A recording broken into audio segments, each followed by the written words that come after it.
은혜 받을 하나님 말씀 마태복음 12장 38절부터 42절 다 함께 읽습니다. 그때에 서기관과 바리새인들 중 몇 사람이 말하되 선생이여 우리에게 표적 보여주시기를 원하나이다. 예수께서 대답하여 가라사대 악하고 음란한 세대가 표적을 구하나 선지자 요나의 표적밖에는 보일 표적이 없느니라.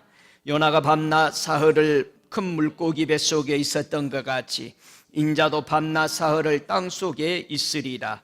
심판 때에 니니웨 사람들이 일어나 이 세대 사람을 정죄하려니 이는 그들이 요나의 전도를 받고 회개하였음이니와 요나보다 더 큰 이가 여기 있으며 심판 때에 남방 요한이 일어나 이 세대 사람을 정죄하리니 이는 그가 솔로몬의 지혜로운 말을 들으려고 땅 끝에서 왔음이거니와 솔로몬보다 더 큰 이가 여기 있느니라. 아멘. 오늘은 말씀의 제목은 요나의 고백, 즉 선지자 요나의 표적에 대해서 요나가 어떻게 설명하는지 우리 함께 들어보기를 원합니다. 잠시 기도드리겠습니다. 영광스러우신 주님, 주님의 그늘 아래 거하고 주의 임재 아래 거하게 하시고 주님 앞에 그 임재보다도 더 주님께 가까이 있는 것을 원해서 오늘 주의 전에 찾아 나온 주의 사랑하는 자녀들에게 하늘의 신령한 은혜와 진리로 저들을 덮어 충만케 하여 주옵소서. 세상을 어떤 것보다도 사랑하는 것이 없게 하시고 주님 것이 더 사랑스러워서 주님께 더 가까이 가는 저들의 마음의 갈망과 끊임없는 주님에 대한 원함이 저들 속에 불릴 듯 일어나게 하여 주옵소서. 저들이 주님을 향해 가까이 갈수록 모든 세상 줄은 끊어지고 하늘의 신령한 것을 맛보면서 하늘나라를 향해서 올인해 들어가는 믿음의 사람들 되도록 저들의 삶을 축복합니다. 저들이 하는 일들을 축복합니다. 저들이 세상의 물질이 풍요하고 또한 아버지의 환난 가운데 있든 상관없이 주님을 더 깊게 사랑하는 믿음의 성숙한 자들로 축복하여 주옵소서. 오늘도 하나님의 말씀을 들을 때에 그 말씀을 통해서 심령의 골수가 쪼개지고 아버지 하나님의 말씀으로 풍성케 되는 하나님의 진리로 채워지는 역사가 저들 심령 속에 일어날지어다. 아직도 자기 자아를 붙잡고 자기의 실력을 붙잡고 하나님을 아버지 하나님의 종교식으로 믿는 자가 혹시 있으면 오늘 또 하나님의 말씀을 들을 때에 모든 메인 아버지 동아줄들이 끊어지게 하여 주옵시고 하나님의 온전하시고 신실하신 천국의 빛의 줄을 붙잡을 수 있는 복 있는 성도 되도록 저들의 길을 열어 주옵소서. 들을 때에 그 말씀이 저들의 심령에 온전히 뿌리를 내릴 수 있는 반석이신 예수가 되게 하여 주시옵소서. 예수님의 이름으로 기도드리옵나이다. 아멘. 이 성경에 보면은요 3일이란 말이 참 많이 나옵니다. 이 3일이란 말은 3이란 뜻은 무슨 뜻일까?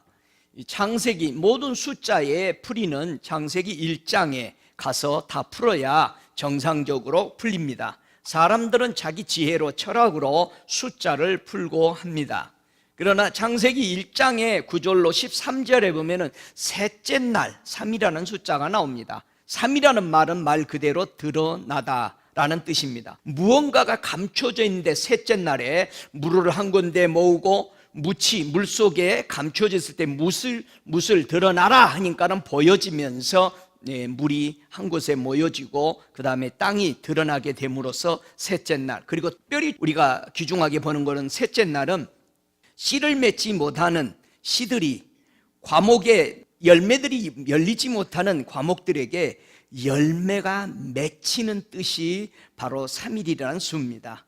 그래서 예수님이 3일 만에 무덤에서 일어나는 것도 열매 맺지 못하는 땅이 열매 맺게, 영생의 열매를 맺게 하기 위해서 3일이라는 숫자, 열매 맺는 숫자를 의미하고 있습니다. 성경은 수없이 3일이라는 수가 참 많습니다.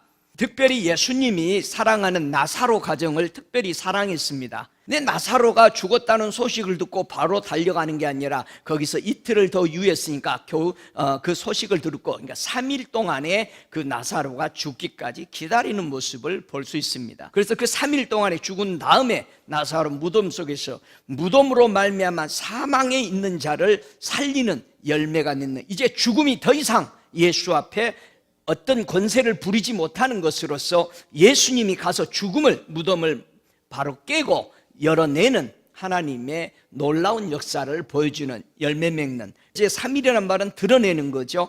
특별히 예수님께서 요한복음 4장에 그러시죠. 4장에 그 사마리아 여인에게 찾아가셔서 그 우물가에 계실 때에 우리 사마리아 여인에게 우리 주님이 말씀하시고 생수에 대해서 가르치시고, 이 사마리아 사람들이 이 여인의 전도를 듣고는 모두 다 몰려와서 하는 말이 우리와 함께 계십시다. 그랬을 때 주님은 얼마 동안 더 계셨어요? 그들과 함께 3일을, 이틀을 더 유했다란 말은 그날 하루와 플러스 이틀, 그래서 총 3일을 그들과 함께 있으면서 과연 사마리아 사람들에게 무슨 말을 전했길래 온 동네가 그렇게 변해버렸느냐 이거예요. 여러분도 하나님의 말씀을 가지고 도시를 변화시키는 축복된 사람 되시길 주의 이름으로 축복합니다. 여러분이 가는 곳곳마다 변화시키는, 새로운 창출을 낼 줄 아는, 생명을 풍성하게 만드는 그런 하나님의 사람 되십시오. 그 3일 동안에 예수님께서 요한복음 4장 31절에 보니까 예수의 말씀을 인하여 믿는 자가 더욱 많아졌다. 말씀이 씨앗이 땅에 떨어지니까 열매를 맺어가더라, 이거 영생의 열매를. 그래서 3일을 계셨다는 것은 모두 다 땅에 열매를 맺어가는 이런 것들이 드러나는 것. 죽음에서 열매 맺지 못하는 생명들이 살아나서 열매 맺는 이런 역사들이 3일이라는 숫자 안에는 포함되어 있다라는 것을 알 수 있습니다. 특별히 예수님께서 예루살렘에 올라가서 3일 동안에 계시면서 누가복음 13장 31절에 가라사대 저 여우에게 이르되 오늘과 내일 내가 귀신을 쫓아내며 병을 낫게 하다가 제 3일에는 완전하여 지리라, 그렇게 말씀하셨습니다. 주님께서 3일이면 완전해질 것이다. 죽음의 무덤에서 일어나시는 것은 완전케 되는, 드러나게 되는, 죽음이 더 이상 주님을 붙잡고 있을 수 없는 그런 의미 속에 씨앗을 맺어지는 영생의 열매로 드러나실 것을 의미해 주고 있습니다. 마태복음 12장 38절로 42절에 있는 요나의 표적에 대해서 오늘은 구체적으로 말씀을 들어보기를 원합니다. 앞으로 오는 심판에 대해서 우리는 요나가 표적을 보였다. 그런데 예수님이 요나의 표적밖에는 설명할 필요가 없다, 내가 온 것이. 그랬을 때 요나의 표적이 과연 뭔가? 그때 당시에 실제로 사역했던 그 요나 선지자의 입술을 통해서 듣는 것이 가장 정확합니다. 대부분 사람들이 이렇쿵 저렇쿵 한데 그때 그 본인에게 들어보면 정확합니다.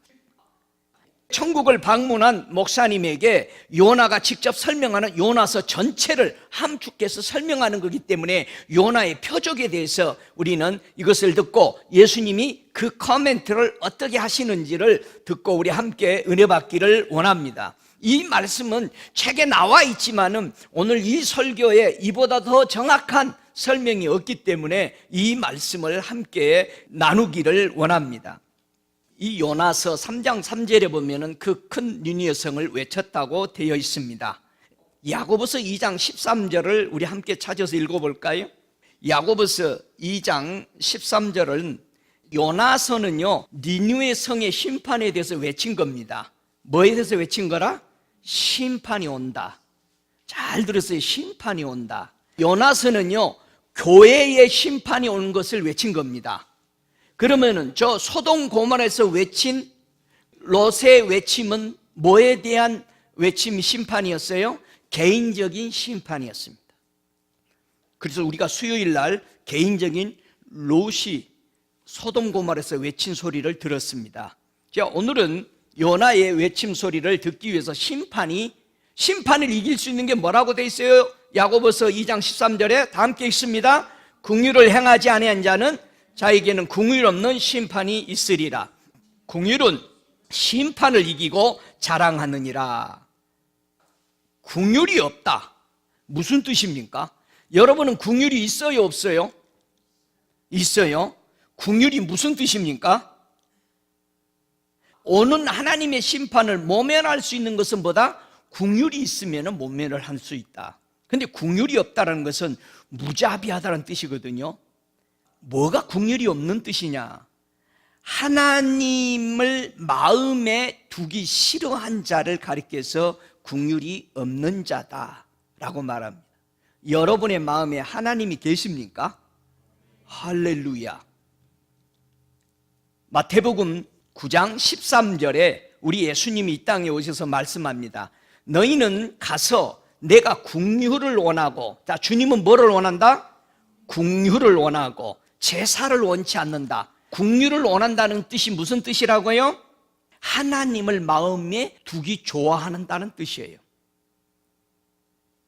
긍휼이 없다라는 것은 무슨 뜻이라고요? 하나님을 마음에 두기 싫어한다. 그게 로마서 1장 31절 이하에 나오는 거예요. 하나님이 두기 싫어한 사람이, 무자비한 사람이 다른 말로 표현하면 긍휼이 없는 자입니다. 이 말을 바꾸면은 예수님이 이 땅에 오셔서 내가 긍휼을 원한다 이거야. 우리 주님이 예배 드리는 것을 원하는 게 아니고 예배 드리러 왔는데 그 속에 하나님이 있기를 원한다 이거예요. 다 같이 아멘. 여러분의 마음에 하나님이 계시기를 원한다 이거예요. 근데 입술로는 하나님 부르는데 마음에 하나님이 없다 이게 무자비하다 이거예요. 하나님이 없는 자가 마음에 무자비한 자입니다. 긍휼이 없는 자예요. 내가 긍휼을 원하고 제사를 원치 않는 것을 너희는 가서 배우라 이거예요. 예수님은 우리 속에 뭐를 두시려고 오셨어요? 하나님이 없는 바로 그런 백성에게. 그래서 뭐라고 그랬어요? 내가 의인 부르러 온 게 아니다. 누구 부르러 왔다? 죄인 부르러 왔다. 죄인 부르러 왔다는 소리는 뭐예요? 죄인은 왜 죄인이요? 여러분 왜 죄인이요? 죄를 범했으니까? 아니요. 그 속에 하나님이 없으니까 죄인이야. 하나님 있는 사람 내가 부르러 온 게 아니야. 하나님 없는 사람 있게 하려고, 그래서 나는 그 길을 만들러 왔다. 그러니까 예수님이 뭐라고 그래야 돼? 나는 길이요, 나는 진리요, 나는 생명이야. 예수 가는 길로 들어오면은 거기는 진리의 길이요, 거기는 생명의 길인 줄을 믿으시기 바랍니다. 여러분 예수님의 길로 계속 들어가시기 바랍니다. 더 가까이 가시기 바랍니다. 죄인을 부르러 왔다라는 것은 뭐예요? 하나님의 긍휼을 베푸시려고 찾아왔다 이 말이에요.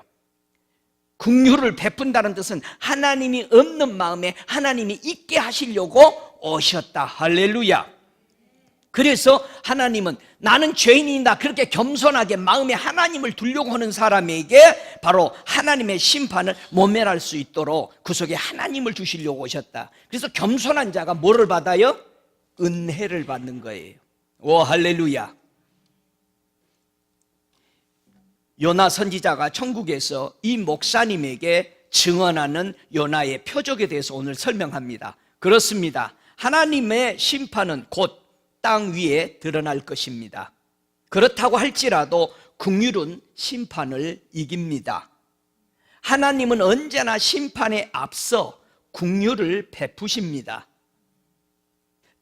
당신이 사람들에게 하나님의 심판들이 임박했음을 경고한다면 그의 긍휼이 더 많은 사람을 구원하실 것입니다. 주의 심판을 깨달을 때 그의 길을 알게 됩니다. 그러나 깨달을지라도 당신이 깨달은 것들에 대한 동의하는 것은 뜻하지 않습니다. 깨달음은 필수적이지만 그것으로는 충분하지 않아요. 주님은 당신이 그와 함께 동행하기를 원하십니다. 할렐루야. 당신은 하나님의 임재가 당신과 함께 하기를 종종 구했었지요. 그것이 바로 지혜입니다. 나는 선지자였고 하나님을 알았지만 그의 임재로부터 벗어나려 했었습니다. 다시스로 도망간 이유가 뭐라고요? 하나님의 임재를 피해서 간 거라고요. 선지자 요나가 자기 입으로 설명하는 거예요. 참 어리석인 지식인 했지만 당신이 생각하듯 그렇게 어리석은 것은 아니었습니다. 나는 하나님의 임재 속에서 큰 불을 느낄 수 있었고 하나님을 가까이 함에 따르는 책임을 느끼게 되었습니다. 그의 임재 안에서는 어떤 나무나 마른 풀이나 그루터기들은 모두 불타버립니다. 오랜 세월 동안 많은 사람들이 터득했듯이 당신 속의 죄를 숨긴 채로 하나님께 가까이 하는 것은 당신을 병들게 만듭니다. 나는 하나님의 뜻에서 벗어나려던 것이 아니라 주의 임재로부터 벗어나려 했던 것입니다. 하나님의 임재가 현실이 되기를 구하는 것은 곧 이곳에서 생생한 일들이 늘 당신에게 있기를 구하는 것입니다. 천국은 진정한 당신의 집이요, 이를 사모하는 것은 당연합니다. 그렇다 해도 그분은 거룩하신 하나님이시니 당신이 그와 가까이 동행하려면 당신도 거룩해야만 합니다. 그를 가까이 할수록 숨겨진 죄는 당신을 더 못 견디게 할 겁니다. 당신은 하나님을 구하려 합니까? 라고 질문했습니다. 그 목사님에게. 참으로 그에게 나오려고 하십니까? 이렇게 물었습니다. 지금까지 당신은 나보다 한층 더 어리석었지요. 당신은 어느 때든 무슨 필요에 의해서만 그의 은혜의 보좌 앞에 담대히 나올 수 있으나 당신은 좀처럼 나오지 않았어요. 그의 임재를 사모하는 것으로 부족합니다. 하나님께로 나와야 합니다. 당신의 하나님을 가까이 하면 그가 당신을 가까이 하실 것입니다. 왜 그렇게 하지 않는 것이지요? 당신이 갈망하는 만큼 하나님께 가까워질 수 있습니다. 많은 사람들이 하나님의 길을 깨닫고 따르지만 그에게로 나오지는 않아요. 이 때문에 그들은 곧 다가올 시대에는 하나님의 길에서 벗어나게 될 것입니다. 당신은 나의 대단한 어리석었던 것을 비웃고 왔지만 사실 당신은 그보다 한결 더 어리석습니다. 그래도 난 당신의 어리석음을 비웃지 않고 당신을 위해 눈물을 흘렸습니다. 당신의 구원자이신 예수님도 당신을 위해 눈물을 흘리며 끊임없이 간구하십니다. 예수님이 우시면 온 하늘이 다 웁니다.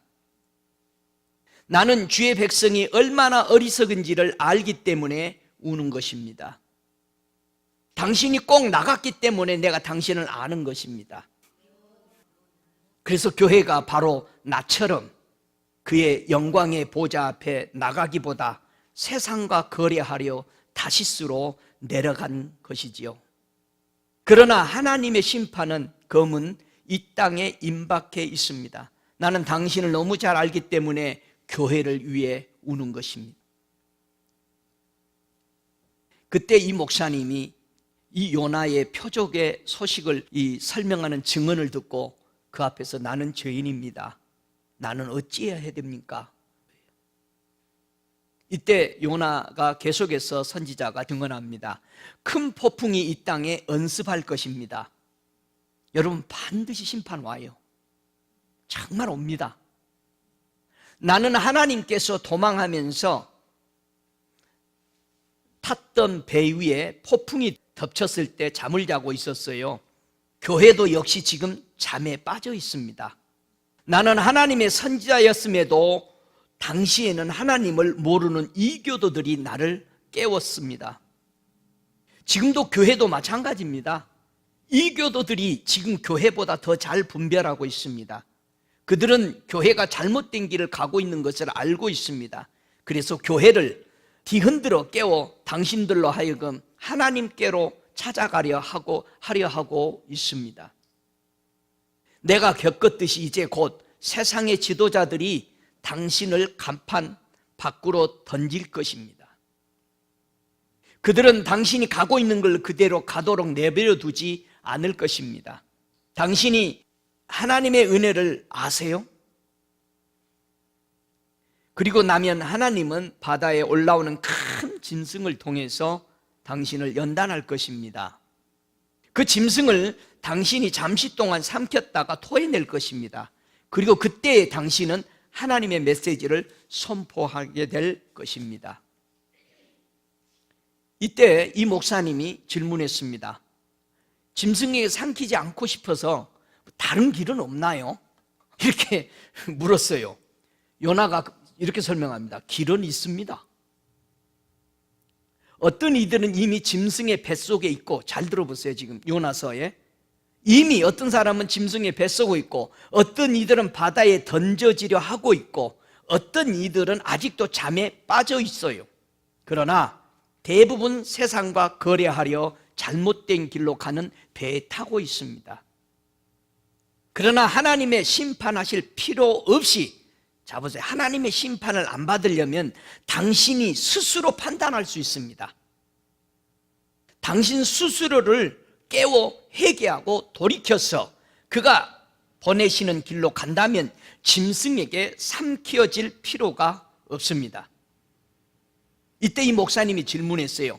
당신이 말하는, 바로 요나가 지금 말하고 있는 그 짐승은 요한계시록 13장에 있는 짐승입니까? 물었습니다. 요한계시록 13장에 있는 짐승은요, 머리가 7이고 뿔이 10개가 있는 짐승입니다. 그때 요나 선지자가 바로 그 짐승이 맞습니다.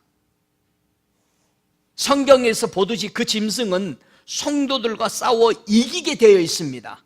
반드시 우리는 짐승한테 진단 말이에요. 싸우면 지기 전에 우리는 삼킴을 받지 않도록 준비해야 되는 거예요. 자, 이 일은 회개치 않는 모든 자에게 임할 것입니다. 자, 회개치 않는 자는 짐승에게 삼키게 됩니다. 그래서 회개가 그렇게 귀중한 거예요. 그러나 알아야 할 것은, 첫째 짐승에 정복된 자들은 다음 짐승이 땅에서 올라오기 전에 토해질 것이라는 사실입니다. 그렇다더라도 회개하는 편이 당신에게는 훨씬 쉬운 것입니다. 짐승에게 삼켜지지 않는 것이 훨씬 낫습니다. 요나 선지자가 소돔 고모라 얘기를 하는 거예요. 롯의 이야기가 자신을 타락한 자에 내어주는 자들에 대한 경고이듯이, 요나서 나의 이야기는 하나님의 선지자인 교회에 대한 경고입니다. 그래서 요나서 읽을 때 교회가 그렇게 하고 있다는 것을 초점을 딱 두고 읽어야만이 바르게 풀리니, 이건 천국에서 하는 말입니다. 어느 주석에서 얘기하는 게 아니기 때문에, 함께 정말 맞는 말이기 때문에 나누는 겁니다. 교회는 하나님의 임재로부터 달아나고 있습니다. 교회들이 하나님의 임재를 구하지 않고 행사를 위해 달려가고 있습니다. 잘 들어보세요. 당신의 행사들이 사역이라고 할지라도 실제로 그것들이 하나님의 임재로부터 멀어지게 하고 있습니다. 내가 말했듯이 교회는 지금 세상과 거래하고 바다의 보물을 구하러 다시스로 도망가고 있고, 더 큰 보물인 하늘의 보물을 구하는 자는 찾아보기 힘듭니다. 내가 큰 물고기 배에서 머리에 해초에 얽매여 있었듯이 교회는 세상과 거래하기 원하는 죄에 얽매여 버렸습니다. 회초는 곧 세상에 대한 관심들인데, 이것들이 교회의 생각을 얽어맬 것이지요. 여러분, 정말 세상 줄 끊어야 되는 거예요. 근데 우리는 눈만 뜨면 세상 일 걱정하잖아. 먹고 입고 맞고 사는 것만 걱정하고 있는 거예요. 하늘나라에 대해서 궁금하지를 않아. 아침에 일어나도 오늘 주일 아니니까 관계없는 거야. 요나가 계속 설명합니다. 나는 너무 심하게 얽매여 있었기 때문에, 잘 들어보세요, 주님께로 돌아서는데 사흘이 걸렸습니다. 지금 기독교인들이 더 오래 걸릴 것입니다. 그들의 생각이 세상에 너무 얽매여 있고 너무 깊이 빠져 있어서 많은 사람들이 헤어날 소망마저 가지지 못합니다. 당신은 하나님께서 멀어지려고 말고 그에게로 돌아와야 합니다. 하나님은 어떤 매임도 풀어주시고 깊고 깊은 구덩이에서도 건져 올리십니다. 더 이상 도망하지 말고 하나님을 향해 달려가세요. 은혜가 마르고 죄에 얽매이면 하나님께로 나오기가 어렵게 됩니다. 그럴 때마다 당신은 그에게서 멀어지지 말고 하나님께로 달려가기를 배워야 합니다. 요나가 그 목사님에게 가르칩니다. 저 문은 심판의 문입니다. 저와 여러분이 심판의 문을 들어가 봐야 진정한 하나님의 영광을 볼 수 있다는 겁니다. 여러분이 여러분 스스로를 심판해야 되는 거예요. 저 문을 들었으면 당신은 창세 이래 보지 못했던 능력과 영광이 이 땅에 부어질 때를 맞이하게 될 것입니다. 온 하늘은 당신이 곧 보게 될 일을 이제껏 고대해 왔습니다.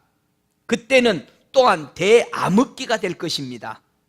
당신은 하나님의 은혜 없이는 그 영광도 그 암흑도 감당을 낼 수 없습니다. 매일매일 하나님께로 나오지 않고는 그와 동행할 수 없습니다.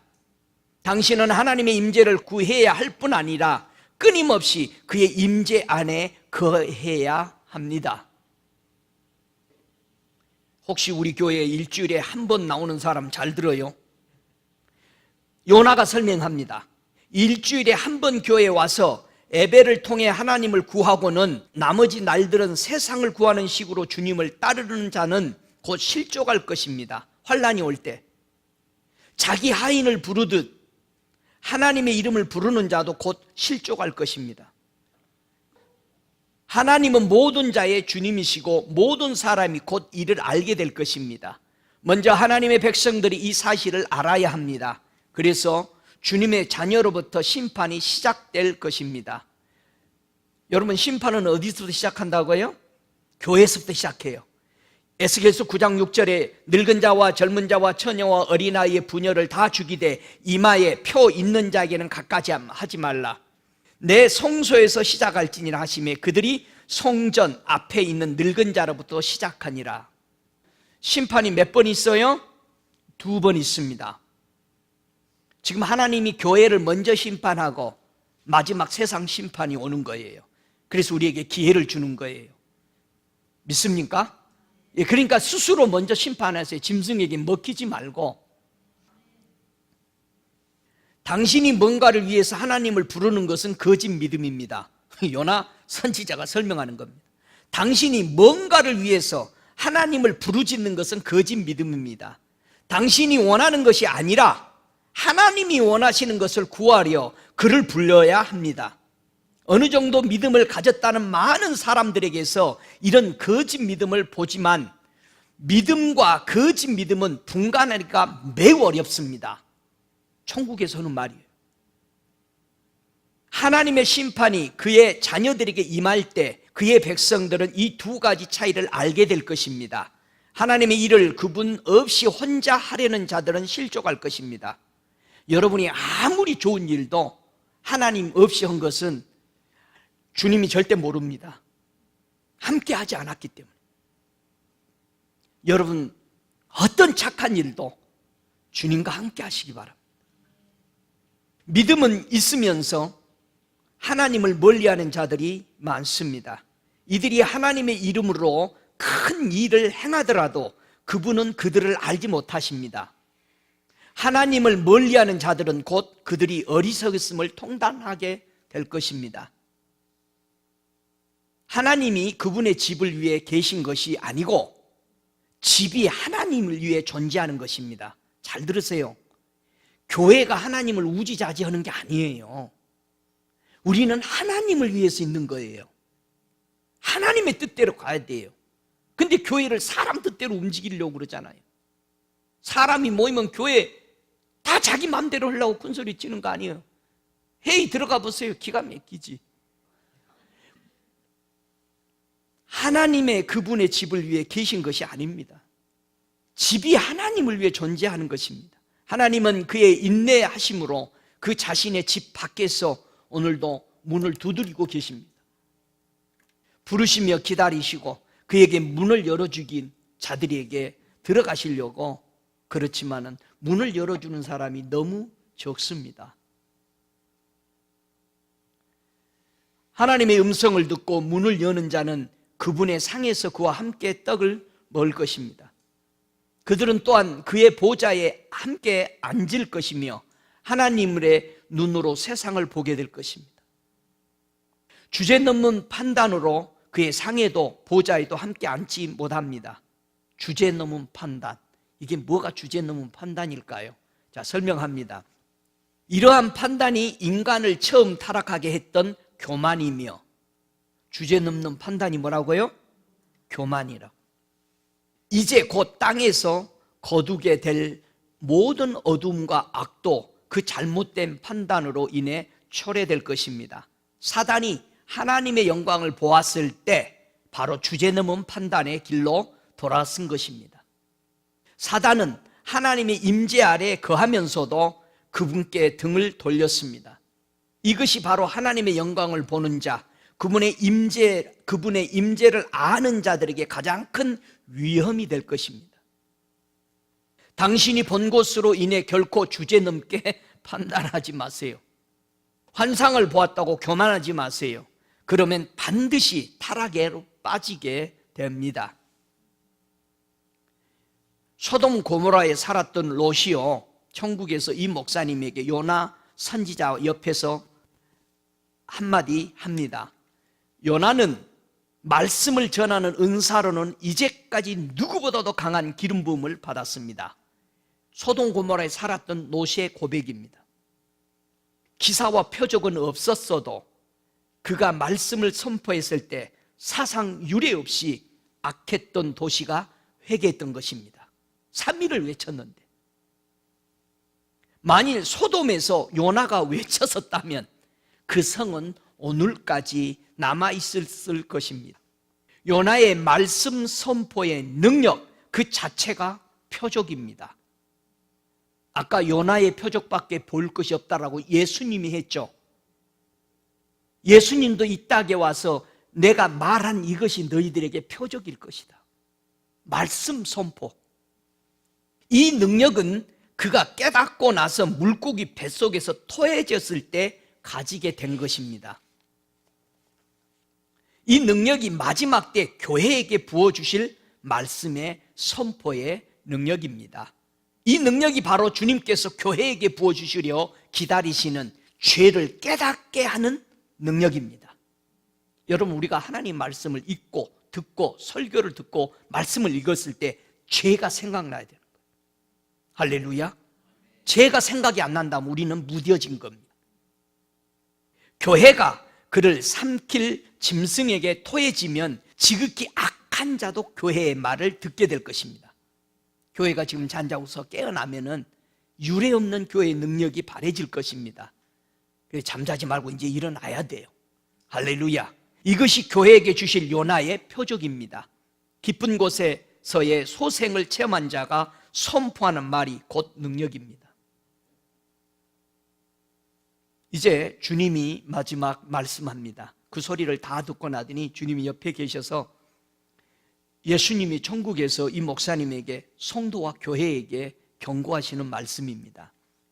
나의 자비로 네게 훈계한다. 너는 내 백성에게 내가 자비를 베풀어 더 이상 그들이 나의 자비를 함부로 판단하도록 허락하지 않을 것임을 경고하라. 나의 자비로 그들을 치리할 것이다. 마음을 강팍게 하지 말고 회개하여 내게 돌아오도록 그들을 깨우쳐라. 너도 실족할 수 있다라는 것은 옳은 말이다. 네가 너를 부인하고 매일 네 십자가를 지지 않으면 내 사랑은 식어지고 너는 나를 부인하게 될 것이다. 목숨을 구원코자 하는 자는 잃을 것이요 나를 위해 목숨을 잃는 자는 참 생명을 얻게 될 것이다. 내가 나의 백성에게 주고자 하는 것은 그들이 구하는 것보다 더 풍성한 생명이요 비록 주제넘은 판단으로 구했더라도 줄 것이다. 자, 한번 성경 찾아볼까요? 요한복음 16장 8절을 찾아보십시오. 함께 읽습니다. 그가 와서 죄에 대하여, 의에 대하여, 심판에 대하여 세상을 책망하시리라. 여러분, 성령 받으셨습니까? 성령 따라 사십니까? 그러면은 성령이 이건 죄야 하면 버려야 돼요. 이건 의야, 의에 대해서 가르치면 그걸 행해야 돼요. 심판에 대해서 세상을 책망하는 것을 받아야 돼요. 여기서 세상은요, 저 밖에 있는 세상 아닙니다. 코스모스의 세상이에요. 코스모스 세상, 내 몸을 얘기하는 거예요. 내 몸 안에는 코스모스 세상, 예수님이 어디에 오셨어요? 세상을 이처럼 사랑하사 그 세상에 왔는데 그 세상이 나라고요. 자, 나라는 존재는 하나님으로부터 소외된 인간이었어요. 우리는 하나님이 없는 사람이었어요. 거기에 오셨다 이거예요. 그래서 우리 몸을 성령이 심판하신다 이거예요. 그래서 첫 번째 심판이 뭐예요? 성령 따라서 스스로 심판을 받아야 하나님의 심판에 들어가지 않습니다. 믿습니까? 여러분 심판 받기 좋아해요? 여러분 코트 가기 좋아해요? 아니요. 거기 가면은 벌금 내야 되고 못 나와. 여러분 거기 가는 거 아니요. 지옥 가는 거 아니요. 사람이 못 살 곳이야. 거기는 사탄이 사는 곳이야. 믿습니까? 예수님이 계속합니다. 내 권석들을 심판한 후에는, 그래서 성령이 여기서 심판을 먼저 한 후에 온 땅 위에 내 심판을 내릴 것이다. 두 번째 심판을 얘기하는 거예요. 나의 의로운 심판을 따라 내 백성과 나를 알지 못하는 자들을 구별할 것이다. 완전히 나눠지는 것입니다. 지금 온 세상은 악한 자의 세력 아래 있다. 우리가 어디 밑에 있는지를 꼭 알으셔야 돼요. 여러분 말씀 붙들고 기도하고 예수께 가까이 오지 않으면 안 됩니다. 악한 자의 아래에 있다고 그러잖아요. 그는 세상 악한 자를 얘기합니다. 예수님이. 그는 지금 불의를 상주고 지금 나쁜 짓 하는 사람들에게 계속 높여주잖아요. 세상은 의를 대적하고 있다. 심판 날에는 내가 의를 상주고 교만한 자를 대적하는 것을 온 세상이 알게 될 것이다. 의와 공의는 나의 보좌의 기초를 이룬다. 진리를 알면서 그에 따라 살지 않는 자들을 더 가혹하게 판단하는 것은 나의 공의 때문이다. 너를 이곳에 오게 한 것은 나의 심판을 보게 하려 함이다. 이곳에서 너는 깨달음을 얻었지만 네가 그것에 합당하게 행하지 않는다면 그것이 네게 더 큰 심판이 될 것이다. 나는 많이 받은 자로부터 많이 요구할 것이다. 이곳에서 너는 나의 심판의 자비를 알았지만 네가 계속 죄에 얽매인다면 나의 심판의 준엄함을 보게 될 것이다. 많은 내 백성이 여전히 죄를 가까이 한다. 죄와 안락함, 부귀를 나보다 더 사랑하는 자는 나의 준엄함을 곧 보게 될 것이다. 이런 자들은 오는 시대에 결코 서지 못할 것이다. 나는 교만한 자를 엄히 다스리고 겸손한 자에게 자비를 베풀 것이다. 내 백성들의 마음이 벗어나가게 된 것은 역경이 아니라 번성함 때문이었다. 그들이 번성할 때에도 나를 구한다면 내가 내 나라의 참 풍요로 더 많이 채워줄 것이다. 나는 네가 모든 착한 행실로 가득하고 너에게서의 관용이 넘쳐나기를 원한다. 내 백성이 장차 임할 그 환난의 시대에도 세상의 재물로 풍요로울 것이다. 그 재물은 내게서 난 것이지 이 악한 시대의 지배자들에게서 난 것이 아니니라. 내가 세상 재물을 너에게 맡기지 못한다면 장차 임할 시대에 어찌 너를 권능으로 신뢰할 수 있겠느냐.